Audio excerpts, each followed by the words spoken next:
Namiss ko talagang kumain ng saging mga ka-first. Kaya tinawagan ko yung ate ko para magpabili ng saging. Naubusan kasi ng saging ang papa ko mga ka-person. Dati kasi madaming tanim yung papa ko na saging pero ngayon wala na. Kaya nagpabili na lang ako mga ka-person. Agad ko na nga itong sinaing mga ka-person dahil ako'y takam ng kumain ng saging.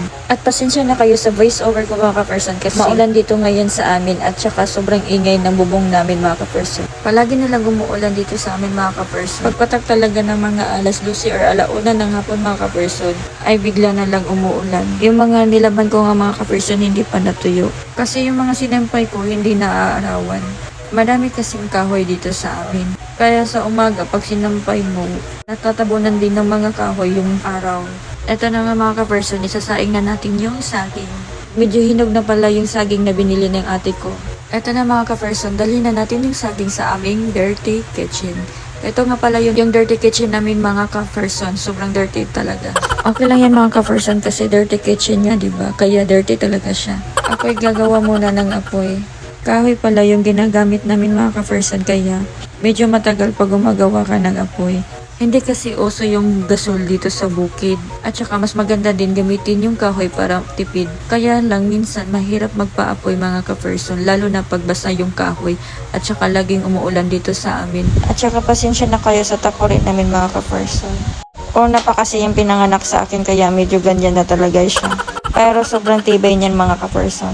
Ayan yung pinakamalakasan naming takuri mga ka-person. Habang sinisindihan ko pa nga ito mga ka-person, iniisip ko na kakainin ko to with ginamos mga ka-person na may sili at suka. Ito talaga yung paborito kong kainin mga ka-person pag nandito ako sa Pilipinas. Pero ngayon mga ka-person, dahil dito na tayo mag-stay sa Pilipinas, hindi na tayo babalik sa abroad. Ito na yung madalas nating kakainin. Magmukha na talaga tayong unggoy mga ka-person sa kakain ng saging. Ito na nga mga ka-person, nasindihan na natin yung apoy. At saka mga ka-person, minsan nakakatawa din gumamit ng kasi pag hindi mo napansin na may uling yung kamay mo tapos bigla kang hahawak sa mukha mo at hindi mo na malaya na puro uling na pala yung nasa mukha mo din mga ka-person. Naranasan ko talaga yan mga ka-person dati. Nung ako'y nandito pa sa Pilipinas, lagi talaga namin ginagamit yung kahoy. At saka dati pag may bisita kami, minsan pagharap ko sa kanila ay puro uling na pala yung nasa mukha ko mga ka-person.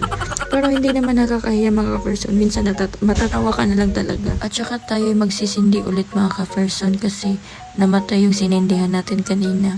Dinamihan ko na pala yung paglagay ng krudo mga ka-person para umapoy na tong sinindihan natin. Ayan na mga ka-person. At saka ayan mga ka-person, nasindihan na siya. Antayin lang natin ng mga ilang minuto mga ka-person bago ilagay natin yung kaldero. Kasi baka bigla na namang mamatay yung apoy mga ka-person. At saka ngayon mga ka-person, medyo okay na kasi may blower na din kaming ginagamit mga ka-person. Hindi talaga tulad ng dati na iniihipan mo pa bago lumakas yung apoy or pinapaypayan mga ka-person.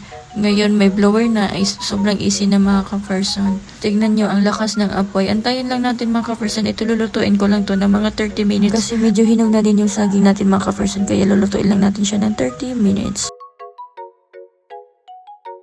At saka ito na nga mga ka-person. After 30 minutes, luto na yung saging natin. Ililipat na natin siya sa lagayan. At tayo ay kakain na mga ka-person.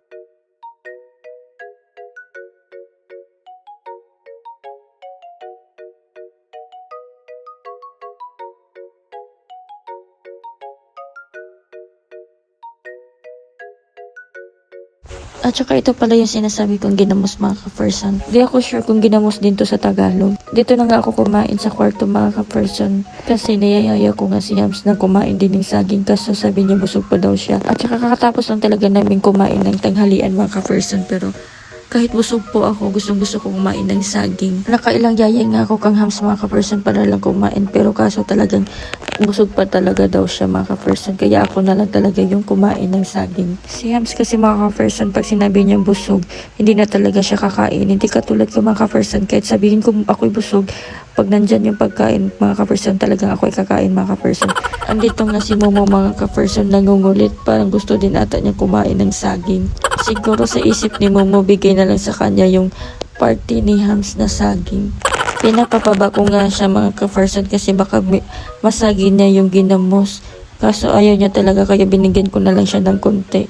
Pero hindi naman niya kinain yung saging. Siguro naamoy niya lang talaga yung ginamos mga ka-person. Tignan niyo po. Nangaagaw pa talaga ng kamay si Momo. Hindi naman niya kinain yung binigay ko sa kanya. Gusto niya lang talaga mangulit sa akin habang ako ay kumakain ng saging. At saka 3 saging lang yung naubos ko mga ka-person. Hindi ko na talaga kaya.